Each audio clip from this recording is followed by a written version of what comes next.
Hello, everyone, and welcome back to another episode of the Spurs Up Show. This is episode 12. We're back, even with some technical difficulties we had right before the show.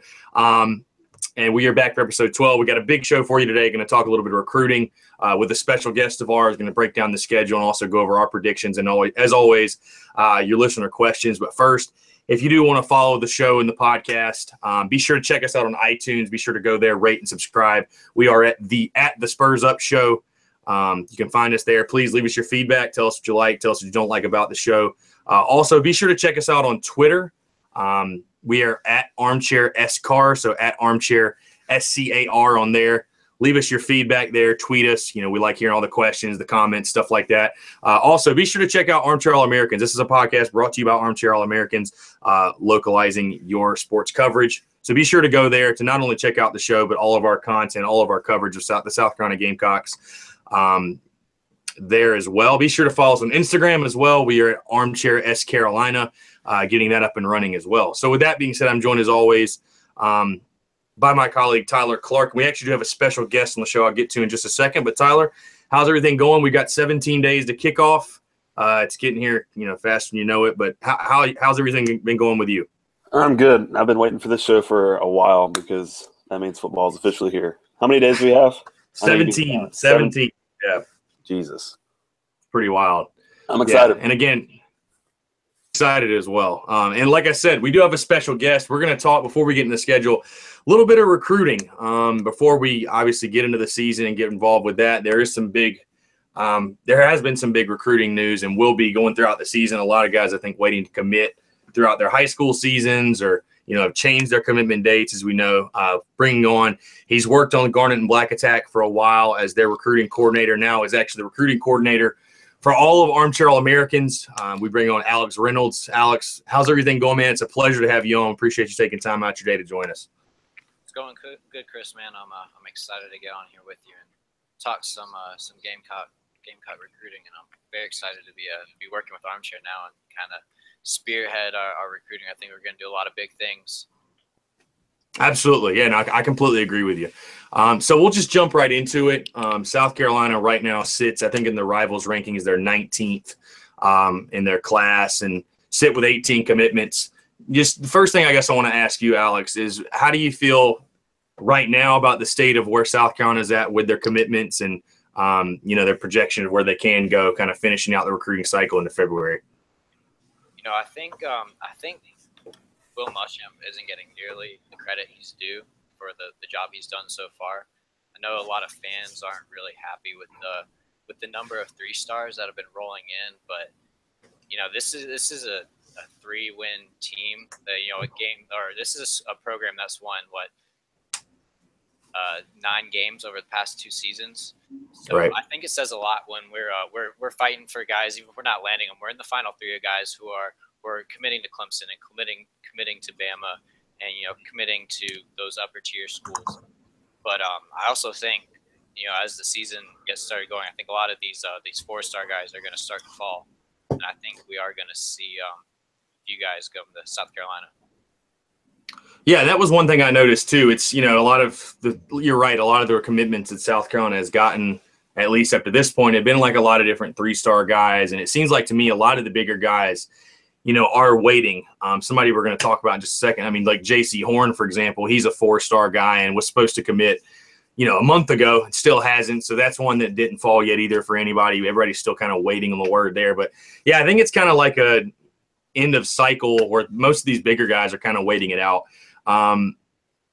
Getting into some of the guys, I guess the bigger guys, South Carolina's targeting. We have a couple names, but is there anyone that you think that South Carolina is there anybody left on the board that's going to make or break this class as far as, getting them to commit? Is there anybody that South Carolina has more focus on than anybody else, or what's kind of your take on that?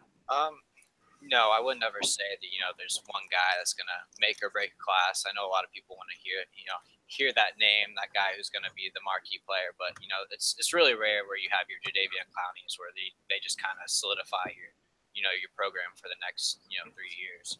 But, there's a lot of guys they are looking at. You mentioned J.C. Horn. He's really important. When you look on the defensive side of the ball in general, we're losing seniors, starters at pretty much every position for 2018 along the defensive line. Pretty much defensive end is going to be the only player where we're going to have a 3-year starter or 3-year starter, and DJ Wonham at in 2018. So on the defense side of the ball, there's a lot of guys that they're really waiting to sign, and it kind of goes back to what you said. These bigger 4-star guys, they know there's a spot for them. These teams are going to hold out a spot for them, so they don't have to hurry up and commit. They can worry about their senior season and just kind of see how these teams play out. And that's what I know a lot of guys are waiting to see. I know Channing Tyndall's a big 4-star lining backer they're looking at. Dax Hollifield is a guy they're looking at. All these guys have said they want to wait and see how these schools are playing in the fall before they commit. But as far as somebody that they want to get on board quickly, I'd say that's going to be Channing Tyndall, and he's a 4-star linebacker out of Spring Valley, so he's a local guy, and I think he's planning to commit mid-September sometime, and he's got he's one of the biggest risers throughout the spring. He's one of the classic stories of, I think, Will Muschamp offered him about 2 months before everybody else, and he was a mid-tier 3-star guy at the time. And everybody said, "What are you doing offering this guy out of Spring Valley?" And now I think he's ranked by 247 Sports as the top inside linebacker in the nation. So if he gets on board early in the season, I think that's going to look good to a lot of these other bigger defensive guys. Yeah, I definitely. Yeah, I mean, you're definitely right. I think great players want to play with other great players, and you kind of once one chip falls, I think it's a lot easier for the rest of them to fall. How far do you think that's going to go? As far as, like you said, Muschamp offered him really early in the process, maybe before he was getting all the pub he's getting now. Do you think that South Carolina, would you call them the favorite for him now, or how much do you think that's going to have an impact as far as Muschamp's relationship with him? I know that means a lot to guys. I haven't spoken to a lot of guys, but I know the guys. Pretty much every recruit maintains a soft spot for the big school that offered them first, the Power 5 school that offered them first, or the first SEC school that offered them. You'll see that a lot. Even if they don't commit there, that team's going to hang around to their top 5, their top 3, just because of the relationship they're able to build with the coaches, and because it means a lot when somebody shows some faith in you when nobody else really has. But as far as Channing Tyndall goes, I do think South Carolina is still the team to beat. I know Florida State was kind of supposed to be a big player, but they didn't offer until late July, I think, when he got on campus in a camp. So I think they kind of hopped on board a little late. And, Georgia and Florida are really in there, but I do think South Carolina is still the team to beat, just him being a local guy and Will Muschamp being the first offer. Absolutely. Yeah, and I think that's definitely the kind of guy you have to get, like you mentioned, a local guy out of Spring Valley. That's back when South Carolina, the 2011, 12, 13, those, when they had their great run, I think it's because they were getting those kids in state, getting to stay home. And, you got to feel like for South Carolina, that's when you really got to get somebody in your backyard. You know what I mean? So hopefully, I feel good about that one. Hopefully they can pull that one out. Going down the list, one guy I want to talk about was Rick Sandage. I'm in Charlotte. He's local here, Concord, North Carolina. Plays for Concord High School, 4-star defensive tackle. I know that kind of from what I've read and, what you've talked about, that it's going to be a South Carolina-Georgia battle, which I feel like a lot of these are. And, Will Muschamp actually talked about earlier in the, in the preseason and fall camp about the impact of playing in Charlotte, then that South Carolina really needs to improve in that area as far as recruiting. What do you make of Rick Sandage and, South Carolina's chances there? I think he's a beast, but no, I think he's another guy. Him and Channing Tyndall are honestly probably on the defensive side of the ball the two guys I feel best right now about as far as South Carolina's odds of landing them. I'm sure you've seen his mother on social media. She's a great follow. She's a South Carolina alum, and she's pretty vocal about how much she wants him to choose South Carolina. But yeah, that's another one. I think it's going to be a tight fought battle on that. He's one though that I think he's pretty sure he's planning to commit after the football season. So that always adds a little bit of uncertainty. I think South Carolina is probably the favorite right now, but can they kind of maintain that throughout the season? But right, we definitely got his family on South Carolina's side. Hey, that's not to be underrated either, because I know a lot of these kids, they make the decisions based off the parents, the mom, whatever, stay close to home. So another one that I know there's been a lot of I guess, a lot of buzz on Twitter, maybe, throughout with South Carolina fans, that South Carolina feels like they have a really good shot to get is Josh Vann, which is another one that comes down to UGA, South Carolina, and a big time receiver. What's kind of the word on Josh Vann? I guess we haven't heard anything to this point, but I from what I see, it looks like he's going to commit sometime in September. Is that right? He may be committing as soon as this weekend, actually. Oh, wow. Okay. He just told Phil Kornblatt, who he has pretty good recruiting coverage across South Carolina, in an interview that he has his first high school football game on Saturday, and he may go ahead and commit after then. And things are looking really good for South Carolina in that sense too. And that's another one. Going back to the winning recruiting battles over Georgia, Georgia really is our biggest recruiting opponent. Everybody wants to be upset that we're losing guys, to in-state guys to Clemson, but just the reality of it, you can't really expect to compete with a school that's been in the last 2 national titles. If and won the last one, if they want a guy, odds are they're going to be able to have him. As much as it pains Gamecock fans to say it, but really, and it sucks. But the talent in South Carolina just isn't what it used to be even what it was 5-6 years ago when we were getting those Alshon Jeffries, the Stephon Gilmores, the Jadeveon Clowneys. It's really a lot more densely in Georgia, and that is where Will Muschamp needs to be winning his recruiting battles right now, especially over Georgia, over Kirby Smart, who's also kind of a new coaching staff in a similar situation. Agreed. Yeah, because I think those are 2 programs and 2 coaches that, Muschamp. I mean, Kirby's had 1 year. I think the jury is still out on both those guys. Are they going to be long-term successful coaches? And it's going to be tough. You can't get the players. I mean, I know, like I mentioned earlier, Georgia has come into South Carolina for years and picked guys out of there. And when South Carolina was successful, they were getting those guys and even going into Georgia and taking some from them as well. So, that'll be big. Another guy who's already committed, you had talked about before, the number 1 ranked JUCO defensive end, Dorian Gerald. What are the odds that I know he's scheduled an official visit. What do you think the odds are that South Carolina can get him to flip? He's certainly a guy they're going to be trying to flip up until signing day. And his commitment to Tennessee was just kind of odd. It seemed to come out of the blue. He was kind of a surefire South Carolina commit the entire way up until maybe a week before he committed. I think I saw reports even that 48 hours before he committed, he was telling people he was going to South Carolina. So, there's definitely going to be an opportunity there. I think him and we might talk about him in a few minutes, but Israel Mukiyama, who just committed to the safety that just committed to Florida State, those are probably the 2 biggest flip candidates right now. I know everybody wants Xavier Thomas, but I think he's probably pretty strong lock in Clemson.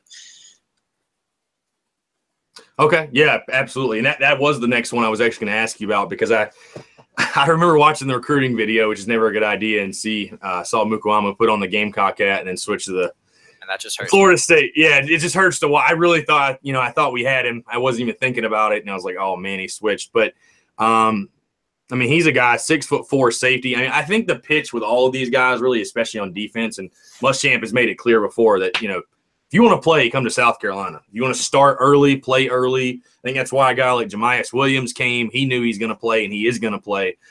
From what I read, kind of what you said and what he said about his commitment, he's kind of up in the air and still doesn't really know, which really to me isn't really any surprise.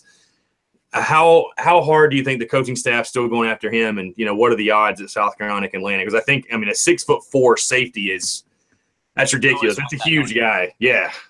Yeah.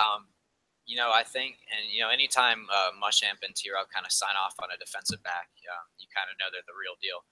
But I think he's probably honestly a pretty good shot. He's a guy. I think he's another guy. The staff was one of the first schools on him, and then he actually moved. I think he's from the Charleston area, and he moved to Louisiana, and communication kind of fell off for I think the better part of this past year, and just kind of picked back up over the summer.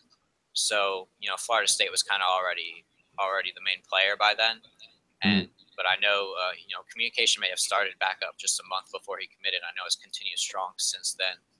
And he also said in an interview, I think just a few days ago, anything can happen. So, anytime a recruit says that, it's kind of a good signal that they're not real firm in their commitment. Right. Never makes you feel good if you're the team they're committed to, and it gives you some hope if you're in South Carolina's position. So, Tyler, do you have any questions, takes on some of the commits or some of the prospects? That South Carolina's after, or maybe any prospects that I missed that I didn't talk about. Not really. I think you got all the guys I know of. I'm really excited for Chandler Tyndall because, like you said, I think the guys that are around here are the guys you need to get more than anybody. Because, if they go anywhere else and they turn out to be halfway good, it makes you look pretty terrible. Absolutely. Absolutely. Yeah. So, Alex, with that being said, just an overall perspective of this recruiting class and the job, like you said, I agree with you. I think Will Muschamp's done a great job. And, it's not all about stars. I think, Muschamp said that about a month ago or so. Then it's, they look at the player. They don't necessarily focus on the stars. I think every coach would probably say that. But, that's for us to look at and analyze. What do you think with this class, with the guys that South Carolina has on the board? I definitely think they're going to land some of these guys. I don't, it's kind of unrealistic to think they're going to land all of them. But, with the guys they're targeting, the guys they've added, for example, like a Marlon Carrick, who I thought was a great pickup, and guys they're still adding. What do you think is a realistic finishing point as far as ranking goes for this class? What would you say is the ceiling overall? And then, best case scenario, worst case scenario for this class currently ranked 19th?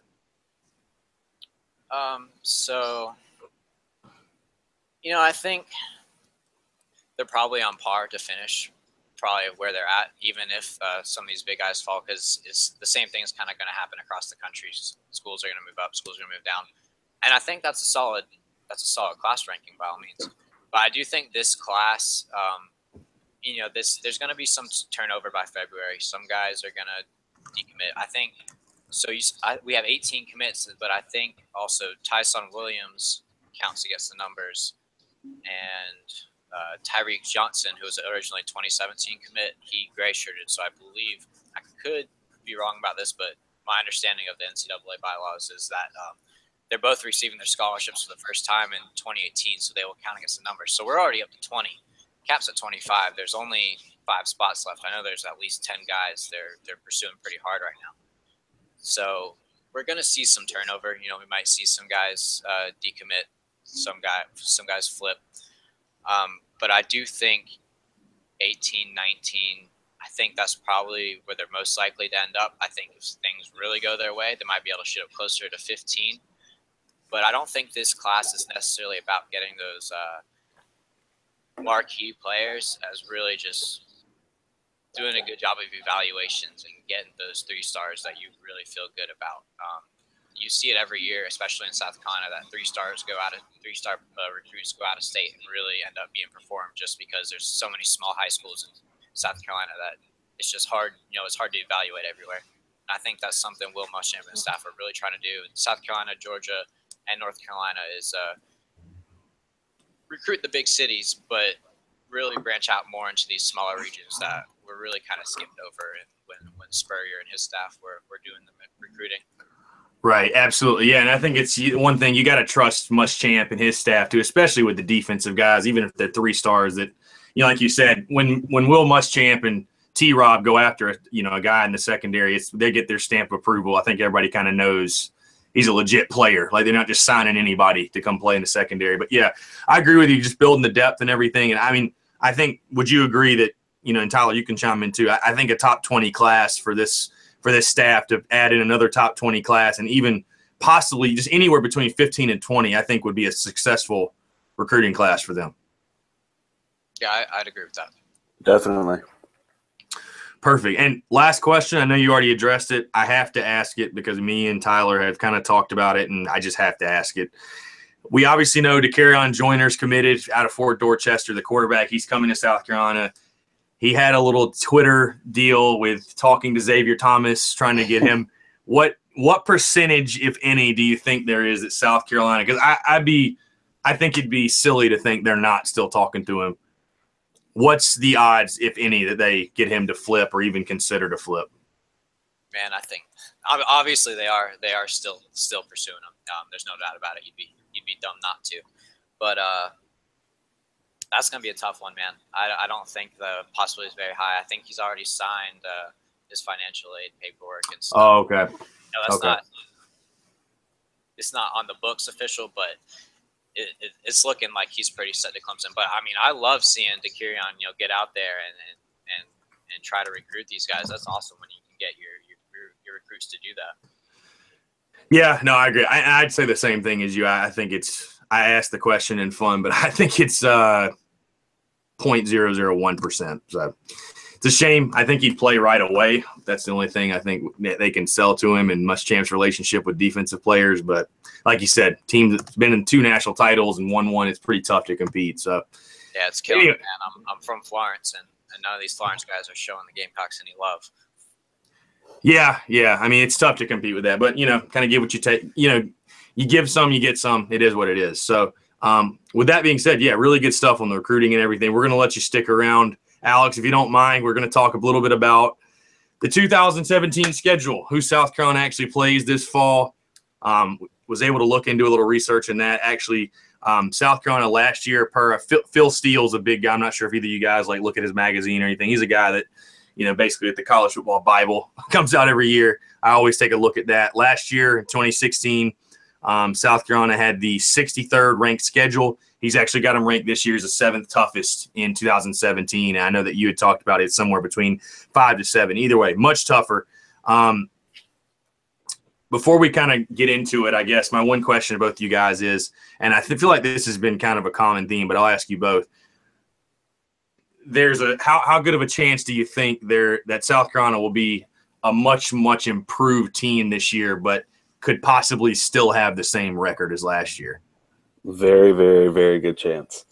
I mean, going through the article that I wrote, it was hard to.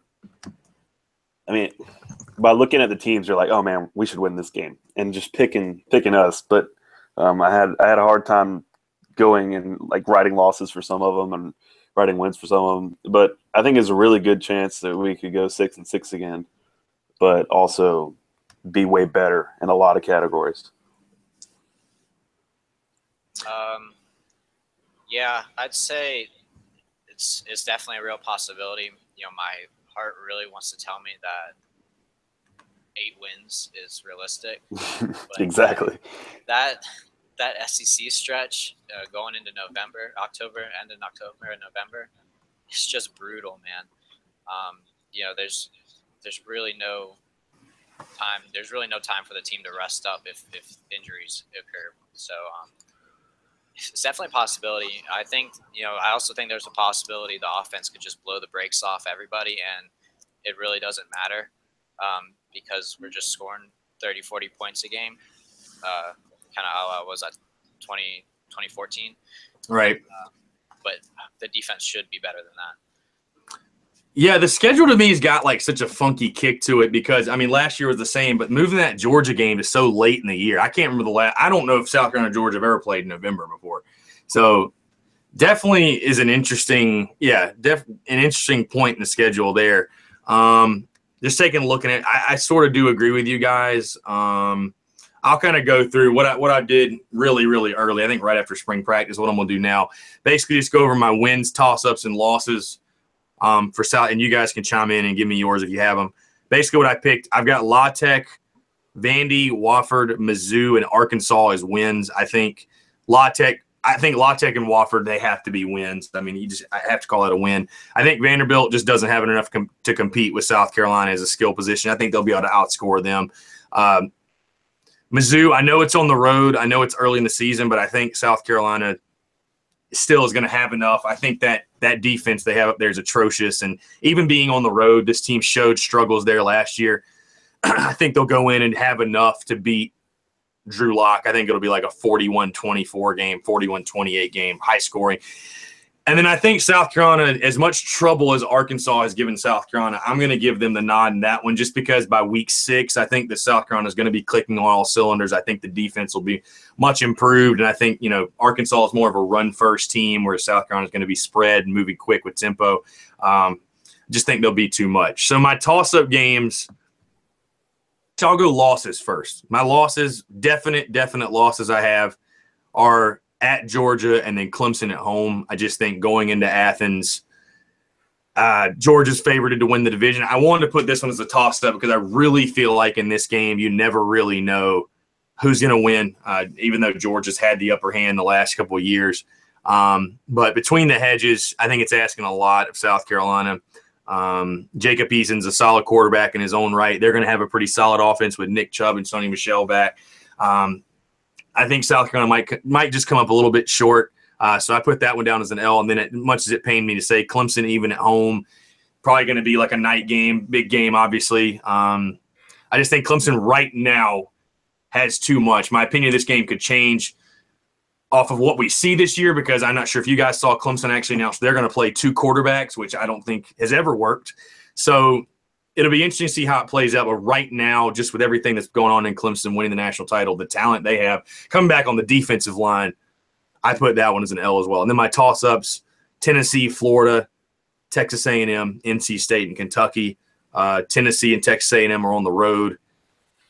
Florida, NC State's in Charlotte, Florida's in Columbia, and then Kentucky's in Columbia. So with that being said, I have 5 wins, 2 losses, and 5 toss-ups. So going off that, what are kind of your guys, Tyler, I'll start with you. What are kind of your, reactions? I know you had your article come out today with all your predictions. What are sort of your reactions to that? What would you change? What would you keep the same, I guess?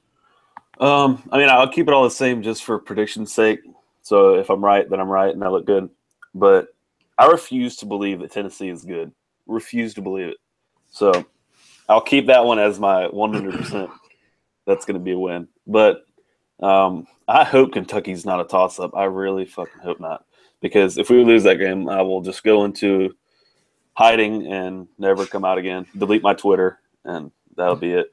I agree. I try to be realistic with this as possible, obviously, and have an open mind. It's more of a must-win than it is a toss-up. It is a must-win, 100%, 1,000%. I completely agree with you. And then Tennessee, I agree with you as well. Only reason I put that as the toss-up is because, we talked. We just talked. I just refuse to believe they're good. Right. No. Yeah. And we had talked about just going on the road. I need this team to prove to me they're gonna win on the road this year. I mean, Mizzou was a win just because I don't think their road atmosphere is quite that intimidating. That's why I picked us to lose to NC State because Jake Bentley is going to have to prove to me he can play against a defense like that, first of all, and then not at home. So I have that one as a loss. Georgia, 100%. I think we get absolutely freaking smoked by Georgia this year. I think that'll be our worst loss. Clemson, definite loss. As of right now, I can definitely change my mind about Clemson. That could change my mind. I know I had Texas A&M as a loss, but they could be really bad this year. That one was 100% because it's at Texas A&M. If that was a home game, I'd probably have it as a win. What was my other loss? Oh, Florida. That's another one that I could change my mind about. But another thing is when I was choosing my record, originally I had us what was it? I had us 4-0 going into Texas A&M, and then I thought about it. And I was like, there is no freaking way this team starts out 4-0. So, I had to go back and change the NC State game to a loss. But, looking at it, if we take – we say this every damn year. I hate saying this. But just beat the teams you're supposed to beat or just take one of them, and your schedule could look really good going throughout the entire year. But, yeah, 4-0 looked really good until I had to change it. I talked myself into some things, and there's no way we win 8 games, in my opinion. Alex? I'm a little more optimistic. I think I can pen in 6 or 7 sure wins. I think Mizzou's a sure win. Got to beat Kentucky. There's just no way. Yeah, I agree. No, I agree with you. Trust me, I agree. La Tech, everybody. I don't think I don't think this is a team that's just not going to show up. La Tech is good for a group of 5 team, but hell yeah. I don't think they scare me. Don't get me wrong. They do scare me. They scare me as they're definitely a sleeper, but I don't think this is a team that's just gonna show up and think it's a cupcake game and walk through. I don't think they're gonna be able to keep up with offense. They might put up 20 points, but A&M, like I said, you're right. they could definitely be bad this year. They just have a bunch of question marks on offense. But I still think that one's probably a toss-up. I think Arky's a sure win. I'd put Tennessee as a toss-up. Vanderbilt's a sure win. If we could squeak out a win against either Florida or Georgia, that helps a lot. And then Wofford's another sure win. I think obviously I'd put Clemson as a loss right now. Yeah, I definitely agree with you. I think there'll be a big upset.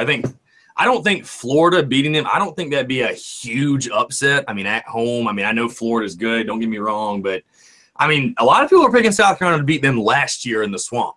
So yeah. I don't know what much has changed besides they've lost a bunch of guys on defense and will have a new quarterback. So, go ahead. The Malik Zaire, man, he's finally a Gator. If he even plays, they've been so high on Felipe Franks. I'm sure he'll play, but like I said, I wouldn't. I feel like I want to pump the brakes a little bit on Florida and how that would be a huge upset. I think at home just talking gambling terms, that if Florida's favored, it'll be by like 2 or 3. I just would be shocked. Obviously a lot's going to depend on how the season is going, but I don't think that'd be an upset either. I really don't. I said in my article, I'm hoping that they try to play 2 quarterbacks like Clemson does, because I think that would help just about everybody they play. Because I really don't think they have much on offense. Callaway is good. Sucks for them that they have him out against Michigan. But yeah, I have it as a loss in my article, but I really think by then I could change my mind about that game. I don't think they're going to be that good. I really think Georgia will run away with the East. I wouldn't even call Georgia a huge upset if South Carolina won that game. I'm still not convinced Jacob Eason's really that good. A lot of things this season. That's why I put so many games. I'm one of the people. I'm not going to call myself like a sunshine pumper optimist, but I'm one of those people that I feel like you can win every game. I don't think there's a game on the schedule that South Carolina comes into and say there is 0% chance you win this game. Win this game. I think every game's winnable. I think at Georgia's winnable. Like I said, it's going to depend on how the season goes. If Jake Bentley shows he can play on the road, and this offense shows as a whole they can play on the road, and the defense develops, I think South Carolina catches Georgia at a great spot, because I think the week before is when they play Florida, and they've got Auburn the next week. So you kind of catch them in a weird spot as far as, is Georgia beat up? It's crazy to say, are they looking ahead? Are they taking South Carolina lightly? You catch them in a good spot. The only thing is you got to go to Athens. If this team proves they can play on the road, which they're going to have road tests before that. Like I said, NC State in a neutral field, at Mizzou, at A&M's a big one, at Tennessee. So I think by then we're going to know, whether this team's, able to play on the road. So, yeah, and the South Carolina-Georgia game, it feels like it's close every single year, besides maybe 15 was obviously an anomaly. But I'm interested to get you guys' take on this. What do you think is the most important game on the South Carolina Gamecock schedule this season, the game they have to have? And I feel like I know what your answers are going to be, but we'll start with Alex. What's the game that South Carolina has to win in order to have a successful 2017? That's a good one. Popular answer is probably going to be NC State to start off the season. I'm going to say Texas A&M. That's going to be their first big road test. Their first, be their third SEC game, but the first one really against a team that's good or could be good. And that's going to start their stretch of SEC games, and I really think they need to go into that with confidence if they're gonna get finish the season on a good note. Tyler, since Kentucky's on the board, I'll take Kentucky. I swear to God, if we lose that game, I will just do it. Yeah, so I'd have to agree with you. I would say it blows my mind to say Kentucky's the most important game of the season, but the way I look at it is that, I would call NC State an extremely important game, because I think, Tyler, like you're saying, you win that game, you're setting the tone, and you have a really good shot, in my opinion, to be 4-0 going to A&M. And, you got a potential, you could possibly be ranked at that point. It'd be a really big game. You're starting to talk. We're having a little bit different conversation about the prospects of South Carolina's season. But to me, you can lose to NC State and still have a good year. It's not a conference game. NC State's a pretty good team. Cole Kubelik taking them to go to the playoff. God bless him. but you can't lose to Kentucky at home. You just can't lose to Kentucky at home and expect to make a bowl or have a good year. I mean, this is a team you've somehow lost 3 in a row to. You know, it's just a game I think you have to have because, like I said, you can lose not a conference game and kind of get away with it, lick your wounds. You go to Missouri, you win. You're 1-1. You can't go 1-2. You just have to win at home. And like you were saying, Tyler, before, beat the teams you're supposed to beat. And I don't care how good Kentucky is or thinks they are. Kentucky's a team you have got to beat. That's a team you are supposed to beat. So, I'd agree with you. I definitely think it's Kentucky. You know, like you said, I'm the same with you. We lose that game, I might pull my hair out, honestly. So, we talked about this a little bit before, just touching on it really quickly. What do you guys think is South Carolina's best chance to spring an upset this season if you had to pick one game?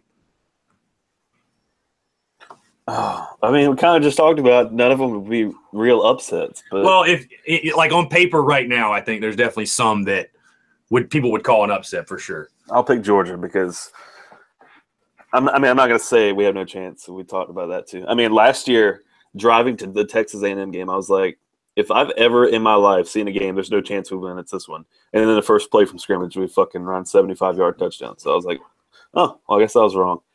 But yeah, I choose Georgia. As of right now, I think we would be a pretty big underdog, and if we won that game, that'd be freaking incredible. Yeah, Alex? I'm going to go ahead and just say Clemson. I think Georgia and Florida are definitely games that they're going to walk into with the chance to win. Probably Florida more so than Georgia, just because it's at home. But I don't see why they can't upset Clemson. Unless Clemson really is a well-oiled machine by the end of the season, but they got some question marks on offense. Yeah, I'm going to agree with you, actually. I was going to say Clemson as well. I do think South Carolina's got a good chance to upset Georgia, but I'm going to say Clemson just because, one, it's at home. It'll probably be a night game. I mean, the Bryce will be rocking.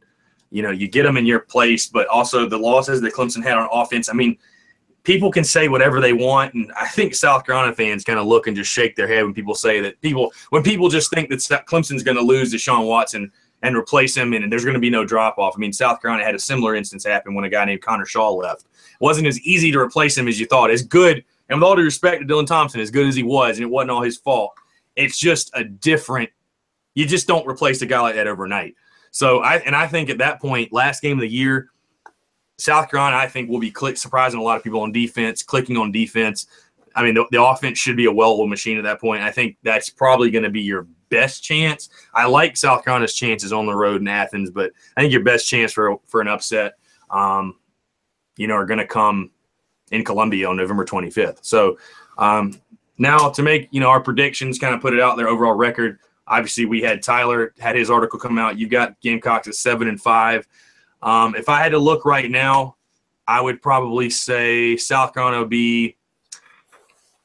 I'm going to go 8-4. I know it's maybe a little bit on the optimistic side, but I really believe in this offense and Jake Bentley becoming a real leader of this team. I think South Carolina's got a lot of key pieces on the defensive side. While they may be young, their linebacking core is as good as anybody in the conference. I think it's all going to be relying on their defensive line and the pressure they can generate on the quarterback with Dante Sawyer, DJ Wanham, guys like Brad Johnson, Aaron Sterling, guys that need to step up really early.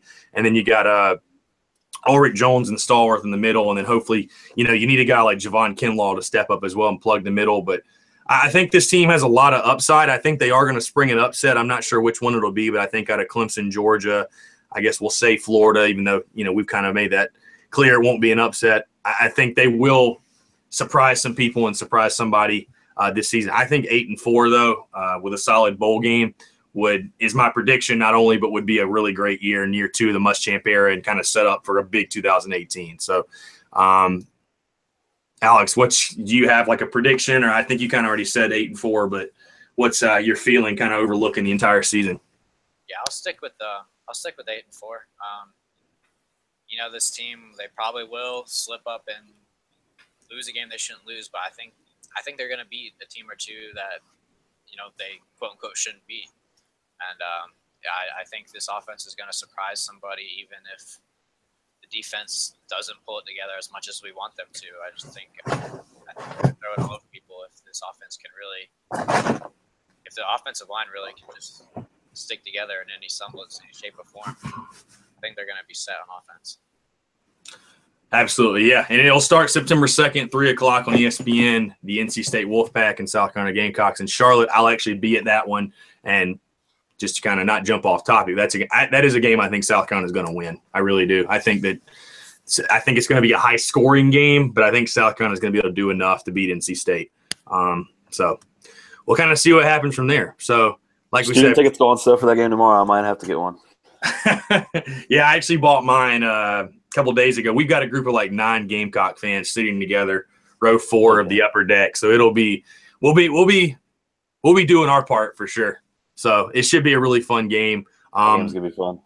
Yeah, should be a great game. NC State's a really good team, so we'll see. And we'll have more on that in the coming weeks. Obviously, we're going to do like a big NC State. We're going to do a game preview like we'll do for every week during the season. So make sure you tune in for that. Alex, I want to keep you around when we do at the end of the show. We've got listener questions. We'd love to get your take on some of these as well. So we'll start. TJ Barnett, who is ironically a Kentucky writer for Armchair All-Americans. He wrote us in. I'm really curious about your quarterback situation. Who's the starter and where do you see his role in the offense? From the looks of last year, I could never tell if it was run first or pass first. I think the reason I put that one in there is for the second half of the question because I think we all know who the starting quarterback is. But I'm curious to know, Tyler, would you call South Carolina's offense a run first offense or a pass first offense? Oh, man. The start of the season, I'd have to say it's going to be a run first offense, but eventually, I think it'll become a pass-first offense. I think a lot of things are just going to have to be filled out about this team. So I'll go run first, and then pass first. My prediction. What do you think, Alex? Yeah, I kind of agree with Tyler. I think, I'm sure they'll start off NC State the first couple of drives a little conservative. It's hell yeah. The first game of the season. But I think the goal is probably just really run a balanced offense. You've got the tools to do it. I would think that would be what the goal is for Roper. Yeah, no, I tend to agree with you. It's funny you mentioned that about the first couple of drives being conservative. I don't know what made me think of it. I was thinking on the walk to work this morning, I was thinking, fans always like to ask the question, what will be the first play call of the season? What's going to be the first play? And you probably imagine it's going to be a handoff to Rico Dowdle or something like that. I was thinking in my head today, I was like, what if South Carolina just play action to Rico and you have Shi Smith just wheel around on the outside? I could see something. That'd be such a Spurrier-esque type call. But I was like, I would love to just see Shi Smith go deep and see how fast he is on the first play of the season. But probably won't happen. But we'll see. I can dream about that. So Stephen Cabrera, who's another armchair writer for the Florida Gators, he writes in. And this is overall, where do you feel your strongest position is right at this moment? So just overall position group. Alex, we'll start with you.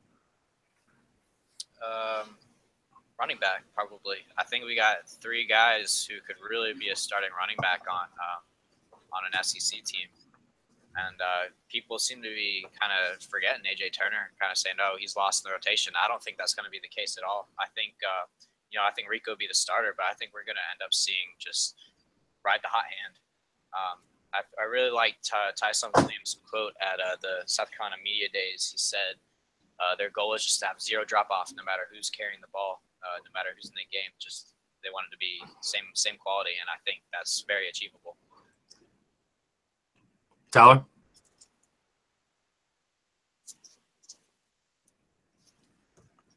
I think we lost Tyler for a second. Tyler, you there? All right, he's frozen for a second. I'll go first then. I would probably say I do like your answer as far as via running back. I'd probably go with linebacker just because with the return of Sky Moore. This is one thing I talked about. We've been doing position unit previews. I'd probably go Sky Moore or not Sky Moore, but linebacker in general. Just because of Sky Moore's leadership returning, I think Bryce Nelson Williams is going to have a breakout season with Sky back, and then T.J. Brunson, who's a really underrated player. I know depth is an issue there, but I think those 3 guys, as far and adding in some of the younger guys, I think that's arguably one of the best units in the conference as far as overall starting linebackers. So, moving on, Tyler, you back with us? Yeah, I'm back. Okay, cool. No, you're fine.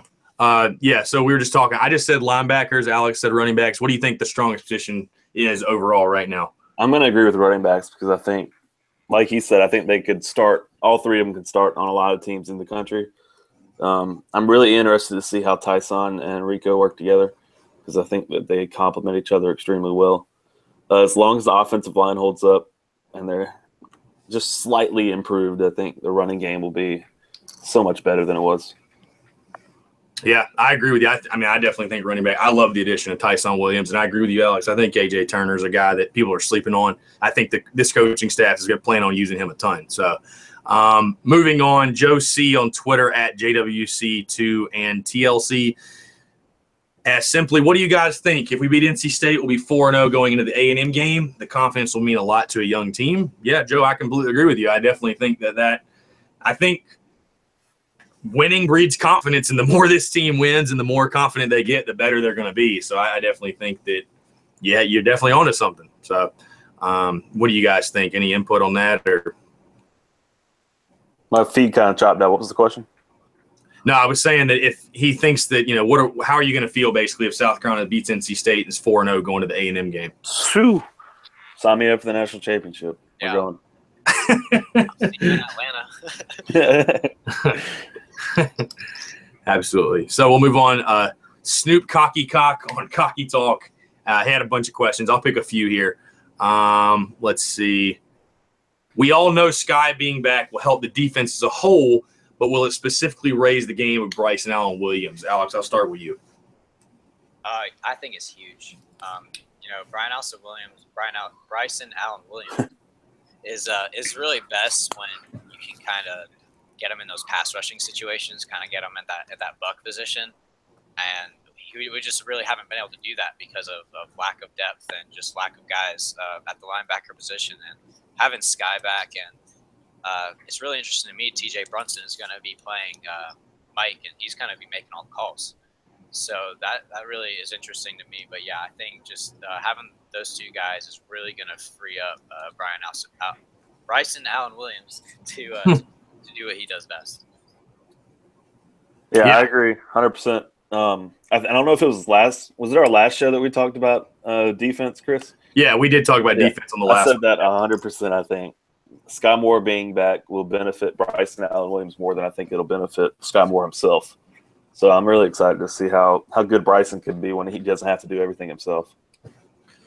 Yeah, no, I really agree with you. I think it's going to open up the field for Bryce Allen Williams, going to open up what he can do. I think they're going to use him a ton to rush the quarterback. I think he should have his best year as a Gamecock. So, yeah, I mean, Sky Moore is not only going to help the entire defense, but I agree with you. I think Bryce Allen Williams is going to feel the effects of that. Absolutely. So since we have you on, Alex, we have somewhat of a recruiting question. How has playing all these freshmen last year and this year helped with recruiting? Do recruits really pay attention to the playing time they can get here as proven by these results, or is this something that the fans make too much of? What do you think?